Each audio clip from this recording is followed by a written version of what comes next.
They thought he was just a janitor, a man who belonged in the background, someone whose presence barely registered in their polished world of suits, ties, and million-dollar deals. His name was Kenji Martinez, and every morning he walked into the corporate building, wearing a faded blue uniform, with a stitched name tag and worn-out shoes that squeaked against the shiny marble floor. People barely looked at him, except when they needed the trash emptied or a spill cleaned. But today was different. Today, the laughter followed him everywhere, echoing in the sterile hallways of the 35th floor. It started early when one of the young executives, Brandon, found Kenji sitting on an upturned bucket in the corner of the conference room before the big meeting began. In his hands was a book, brightly colored, filled with illustrations of characters with big eyes and strange hair. Brandon snorted and called out, "Yo guys, check this out!"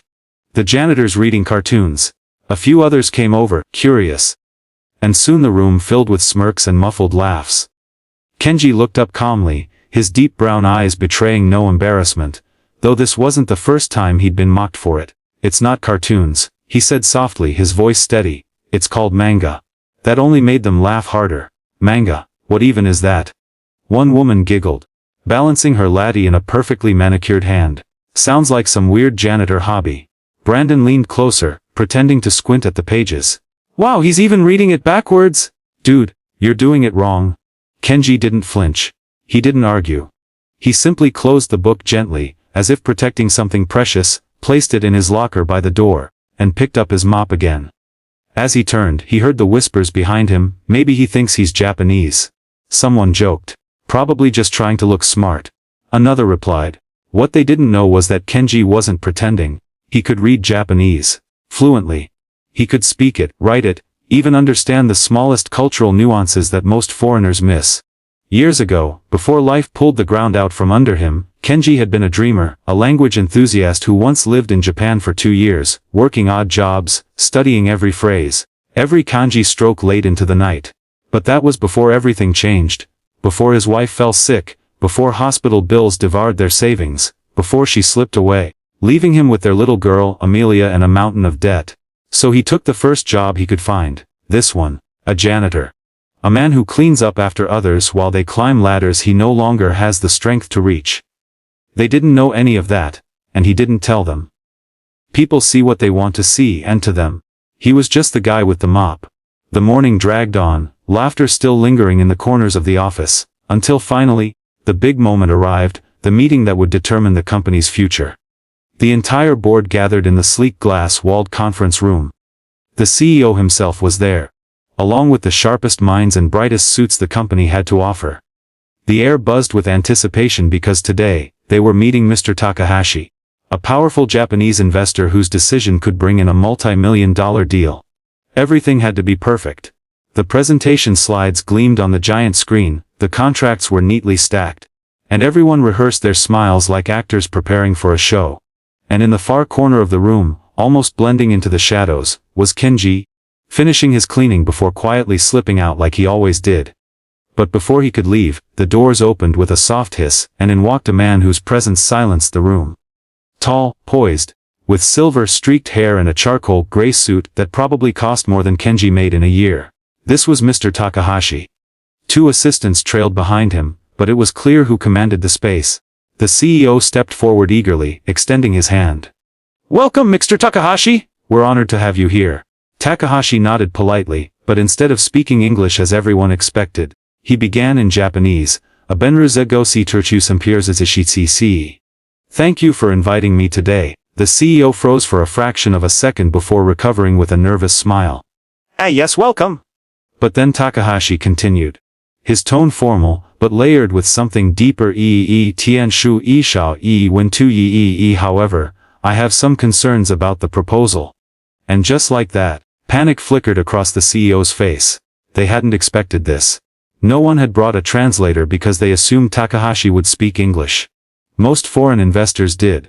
Someone at the back frantically pulled out a phone, whispering, "Google Translate quick." But Takahashi kept talking, his words flowing smoothly, filled with terms that no app could capture accurately. The CEO glanced at his team in desperation. Millions of dollars hung in the balance, and they were utterly lost. And then it happened.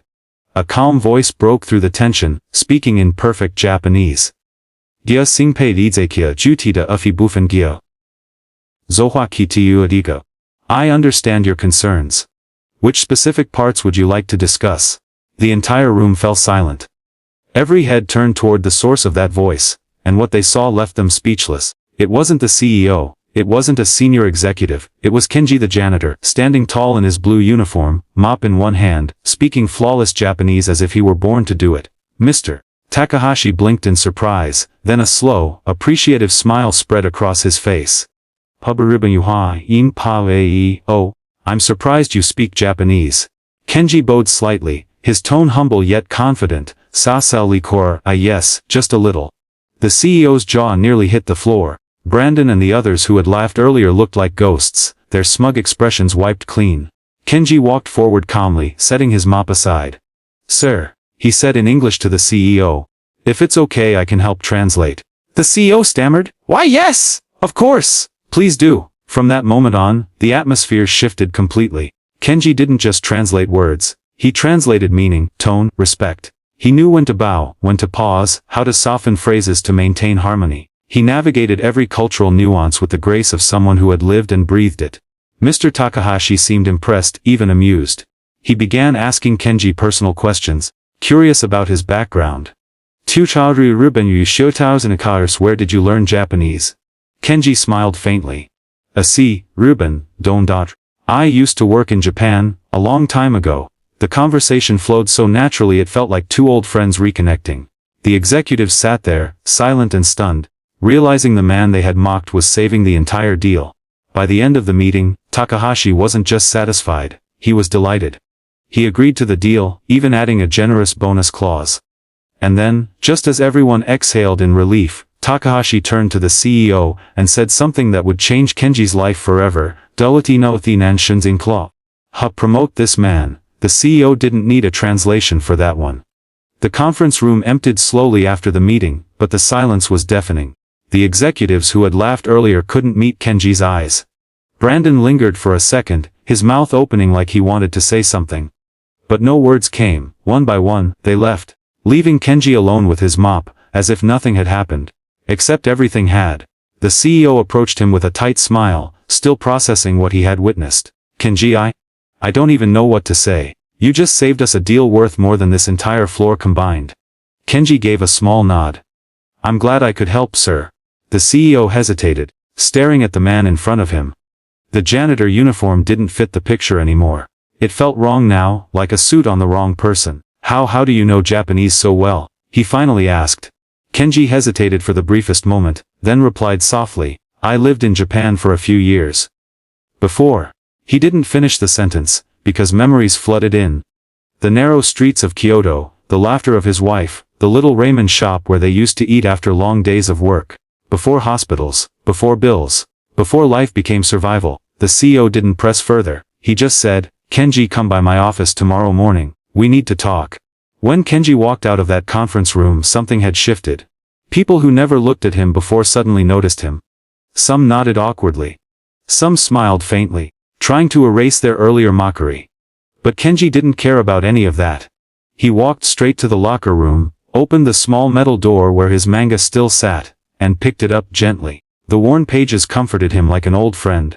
He remembered why he read them. Not to look smart, not to impress anyone, but because they reminded him of dreams he once had. Stories of resilience. Of characters who fought against impossible odds and won. In a way, those stories kept him alive. That evening, Kenji returned to his tiny apartment on the other side of the city. It was a modest place, 2 rooms, peeling paint, and a flickering light in the hallway, but it was home. The moment he opened the door, a little voice called out, Daddy. A small figure ran into his arms, giggling. Amelia, his 7-year-old daughter, with big curious eyes and a smile that could melt the hardest heart. Kenji scooped her up and kissed her forehead. Hey, princess, how was school? She grinned, holding up a drawing. I drew you today. He looked at the paper, a stick figure with a mop in one hand and a crown on his head. Kenji chuckled softly. A crown, huh? Why does Daddy have a crown? Because you're the best, she said proudly. For a moment, his throat tightened. She didn't know how hard he worked. How many nights he skipped dinner just so she could have enough. She didn't know the sacrifices, the pain, the humiliation. All she saw was her hero. and in that moment, Kenji promised himself, he would never let her down. They ate dinner together, simple rice and vegetables, and after Amelia fell asleep clutching her stuffed rabbit, Kenji sat by the window, looking out at the city lights. Tomorrow the CEO wanted to see him. What did that mean? A promotion, a better job, or maybe just a thank you and back to the mop? He didn't want to hope too much. Life had taught him that hope could hurt. The next morning, he put on his uniform like always, the blue fabric still carrying yesterday's stains. When he arrived at the building, whispers followed him again, but different this time. Not mocking, curious, respectful even. People looked at him like they were seeing him for the first time. He walked into the CEO's office, heart pounding. The CEO stood up immediately. Kenji, please sit. Kenji sat carefully, feeling out of place in the plush leather chair. The CEO took a deep breath. Yesterday, you didn't just help us. You saved us. Mr. Takahashi told me something before he left. He said, a company that doesn't recognize talent is blind, and he's right. We've been blind. Kenji stared quietly as the CEO continued, you're not just a janitor, Kenji. You're a man with rare skills, loyalty, and humility. And that's exactly what this company needs. So, here's what I want. I'm offering you a full-time position as a cultural liaison and language consultant. Full benefits, a real salary, enough to take care of your daughter. You'll never have to pick up that mop again. For a moment, Kenji couldn't speak. His hands trembled slightly. He thought of Amelia's crown drawing, of all the nights he prayed for a chance, just one chance, to give her a better life. And now, here it was. Sir? His voice cracked slightly. I don't know what to say. The CEO smiled. Say yes. Kenji closed his eyes briefly, then nodded. Yes. Thank you so much. When he walked out of that office, the world felt different. The same marble floors, the same glass walls. But this time the man walking down that hallway wasn't invisible. He wasn't just a janitor. He was Kenji Martinez. The man everyone underestimated, the man who spoke when no one else could. The man who proved that respect isn't worn on a suit. It's carried in the heart. And as he stepped into the elevator, he thought of Amelia, and smiled.